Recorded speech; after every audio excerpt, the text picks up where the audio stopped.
월세가 석 달 밀린 201호 세입자 여자가 그날 밤 제 집배를 눌렀습니다. 오늘의 이야기 시작합니다. 저는 작은 원룸 건물 하나 가지고 사는 중년 남자입니다. 아내와는 서류상 이혼은 안 했지만 오래전부터 따로 살고 있고요.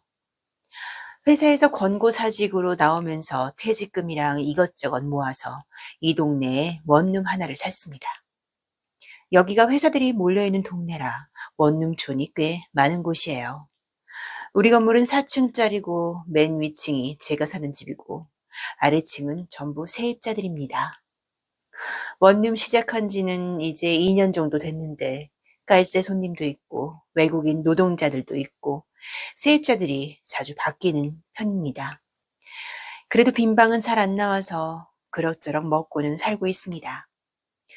그런데 작년 겨울쯤이었을 거예요. 조금 눈에 띄는 여자 하나가 201호로 들어왔습니다.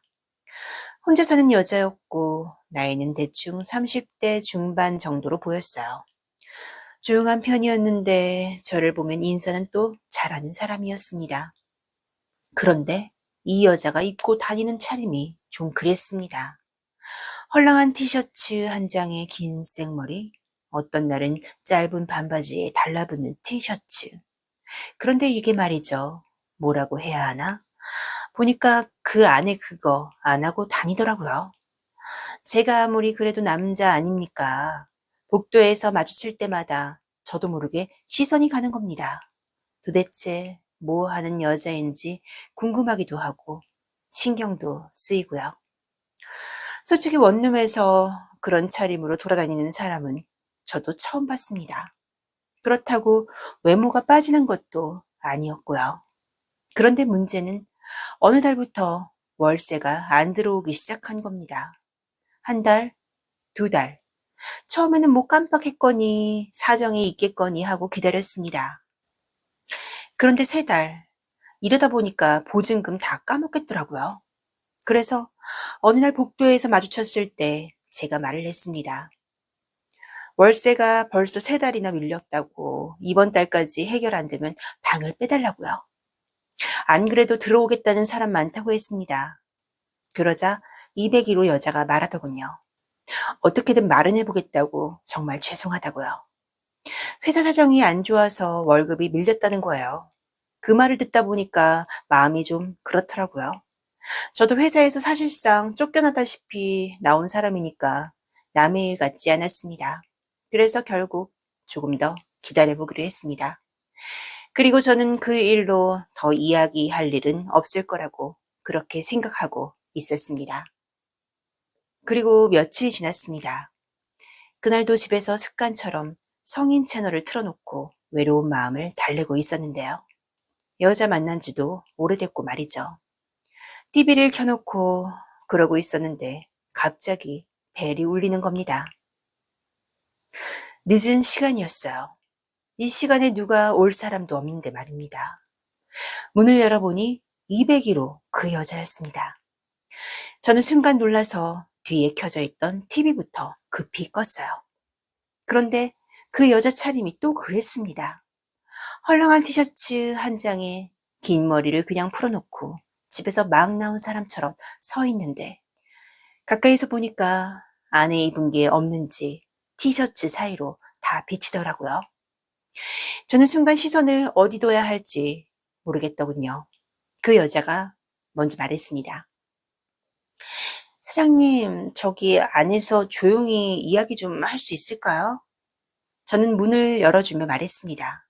네, 들어오세요. 그 여자는 그렇게 집 안으로 들어왔습니다. 집 안으로 들어온 201호 여자는 현관 앞에 서 있었습니다. 저는 거실 불을 켜고 소파 쪽을 가리켰습니다. 앉으세요. 그 여자는 천천히 소파에 앉았습니다. 그리고 말했습니다. 사장님, 월세 밀린 거 정말 죄송합니다.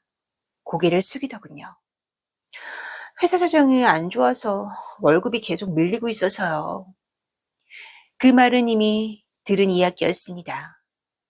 그런데 말입니다. 솔직히 말해서 이야기가 귀에 잘 안 들어왔습니다. 눈이 자꾸 그쪽으로 가는 겁니다. 헐렁한 티셔츠 아래로 몸선이 그대로 드러나 있었고 조금만 움직여도 티셔츠가 들썩거렸습니다. 저는 애써 시선을 돌렸습니다. 그때 그 여자가 다시 말했습니다. 그래서 제가 생각을 좀 해봤는데요. 제가 뭐라도 해야 할 것 같아서요. 저는 그 말이 무슨 뜻인지 바로 이해하지 못했습니다. 그런데 그 여자가 소파에서 천천히 일어나더니 제 쪽으로 다가오는 거예요. 그러더니 말하더군요. 사장님, 제가 어떻게 하면 될까요? 그 말을 듣고 저는 뭐라고 말해야 할지 난감했습니다. 그러다가 그 여자를 이렇게 가까이서 보니까 민망해져 다른 말을 꺼냈습니다. 그런데 원래 그렇게 옷 입고 다녀요? 그 여자는 아무렇지 않게 말하더군요. 제가 원래 답답한 걸 좀 싫어해서요. 그리고는 티셔츠를 살짝 잡아당기면서 말했습니다. 집에 오면 그냥 막 이러고 다녀요. 회사에서는 어쩔 수 없고요. 그러더니 저를 보면서 말했습니다. 사장님, 저 계속 보는 거 저도 알고 있었어요. 그 말을 듣는 순간 얼굴이 뜨거워지더군요. 그리곤 그 여자가 제 옆으로 바싹 다가왔습니다. 그리고 제 손을 자기 쪽으로 가져가면서 이렇게 말하더군요. 혹시 좀 더 알고 싶지 않으세요? 순간 머릿속에서는 이러면 안 된다. 세입자랑 얽혀서 좋을 거 없다. 여러 가지 생각이 복잡하게 들었습니다. 그런데 말입니다. 사람이란 게 참 이상하더군요.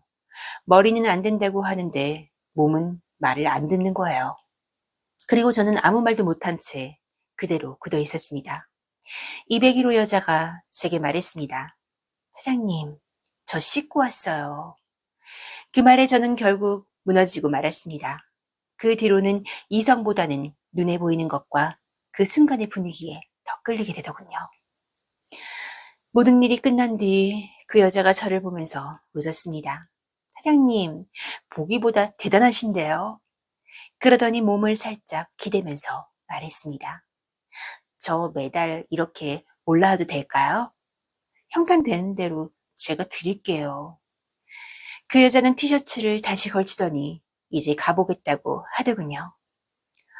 씻고 가라고 했더니 집에 가서 씻겠다고 했습니다. 그렇게 201호 여자는 내려갔고 현관문이 닫혔습니다. 잠깐 멍하니 서 있다가 제가 지금 무슨 짓을 한 건가 싶더군요. 그래도 말입니다. 그날 밤은 꽤 강렬하게 남았습니다. 그날 이후로 월세 이야기는 더 이상 나오지 않았습니다. 어쩌면 그건 우리 둘만의 거래였는지도 모르겠습니다. 그리고 201호 여자는 매달 딱 그 날짜, 그 시간만 되면 저희 집 배를 누릅니다. 그리고 저는 그 시간이 되면 기다리고 있더라고요. 글쎄, 이 관계가 언제까지 계속될지는 솔직히 저도 잘 모르겠습니다.